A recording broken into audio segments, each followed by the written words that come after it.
this video is going to be about what happens,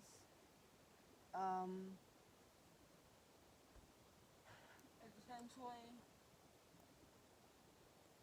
what happens if, for me, Johnson will have a certain level of flood. So, I said that East River is the most critical. They're gonna have to cross at some point, no matter what, unless I were to go into Richmond County. Yada yada yada yada yada yada yada yada yada yada. But I have to go through Richmond County, which would require everyone trying to leave Long Island, no matter how far they are, to reroute onto the Verrazano Bridge.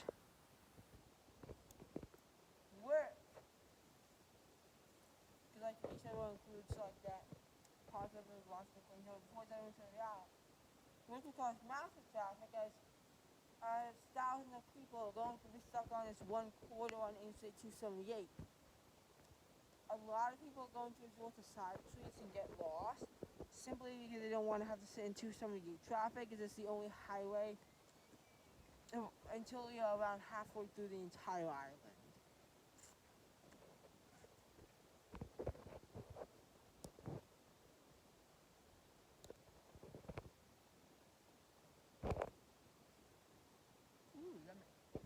Anyway.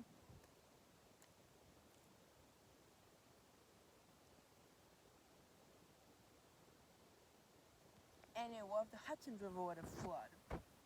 Now, what you have to consider is the fact that the Hudson River actually charges tolls, but outside New York City, these tolls are pretty reasonable. I believe the Tappan Zee might be $5. The Newburgh Beacon is $1.50. They're really cheap. Until around Albany, it was actually designed that way so that no one could evade paying tolls. If you really wanted to, you could go to Albany. And I'd say that Albany is also the split of the lower Hudson and the upper Hudson. But in any case, it doesn't end until Essex County. I'm not sure where. If I would, I'd show you. So you have to drive all the way up through there and go all the way back. And considering that there's basically no roads, US Route 11, which goes right by the Canadian border, might be your best bet. Although I wouldn't say so myself, but it's also likely that the New York Bay would flood, as it's basically a part of the Hudson, which would mean that you wouldn't be able to get onto 270 either. There'd be a massive rush of people going onto the Taconic, but even still, that wouldn't save you because there's basically no roads throughout the eastern part of New York in Rensselaer. So at some point you would actually have to cross the Hudson River at Albany. And we're assuming that for this example, the flooding doesn't just stop at Albany.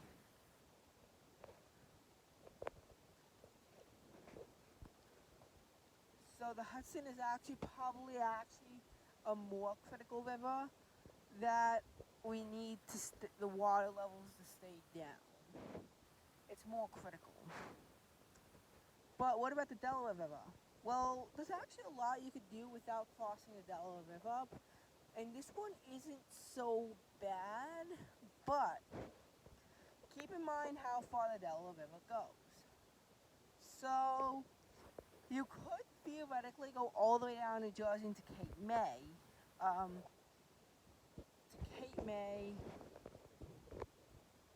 and then go to Louis, Delaware.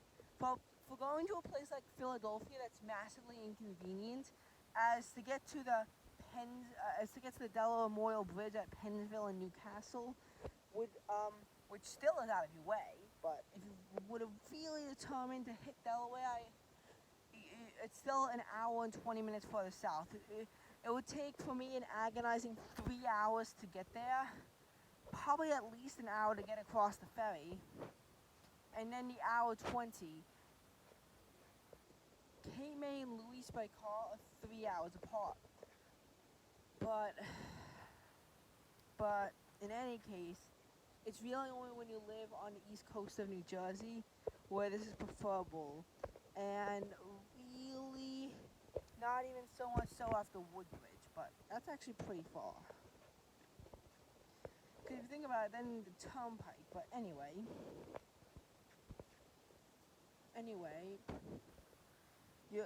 a better option for people who live here might be to reroute through Binghamton, but then you're going all the way up north because the Delaware annoyingly doesn't stop after it hits the Navesink River at the tri-point between Pennsylvania, New Jersey, and New York.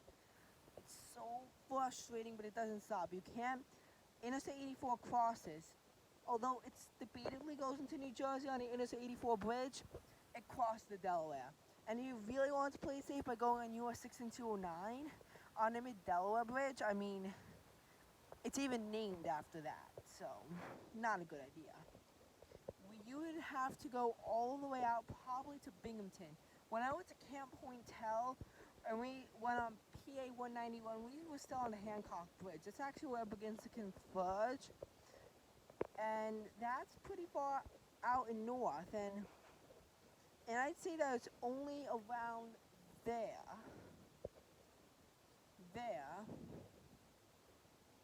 that you'd finally, oh God, it's not really getting worse, but it's irritating me. But anyway, that's around the point where you would finally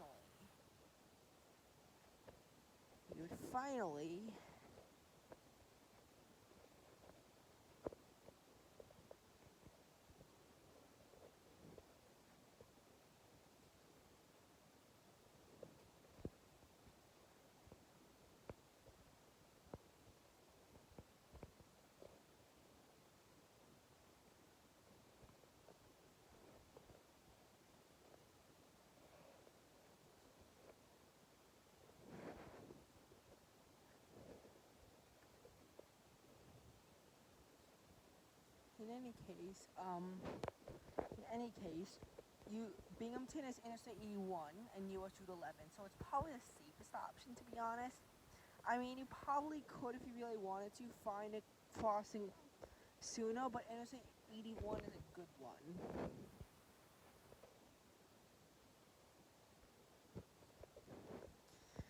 So now you can see that the Delaware River, while not as quick, is actually a little bit more critical than the East River. Because while the East River would force everyone onto one bridge, all the others would completely shun your access until you get to a very far away point. Though, then again, the Hudson is probably the worst river. Now honestly, no wonder, because this shit was in worse condition. And there's stupid hole over there. That's completely shield shut. That's not. In any case,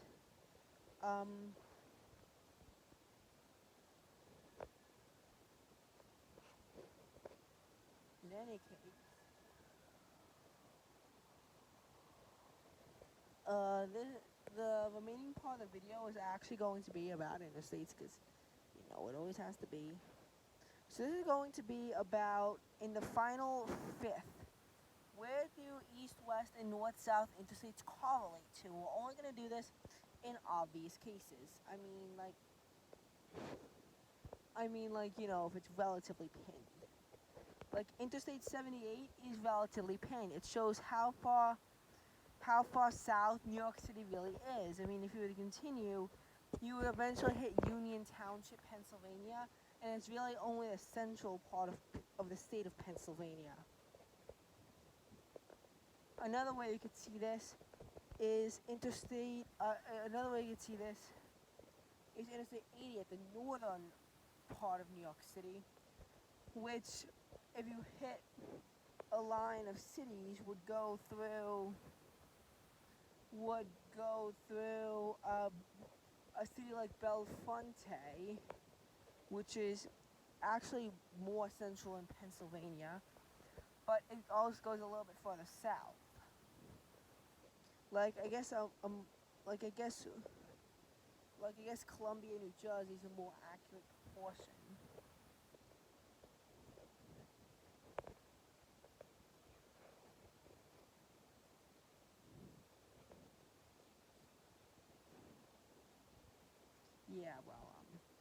Interstate 82 is not on the East Coast. We're really gonna only mention ones on the East Coast, and not only that, but it would be better as a north-south. But 84 actually in Pennsylvania heads almost entirely due east from I believe Dunmore Township, Pennsylvania. I think all the way out to the bridge that I told you about.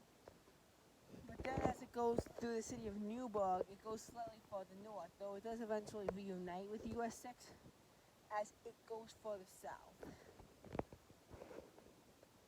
So they lead the state in southeast New York. That's the name of the town. Now what about north?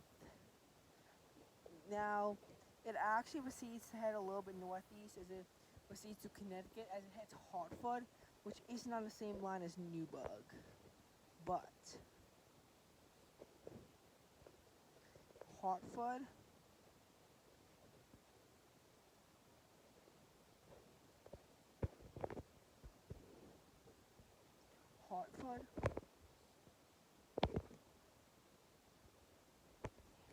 not only going to miss the 8 o'clock text, but you know, you won't listen. Finally,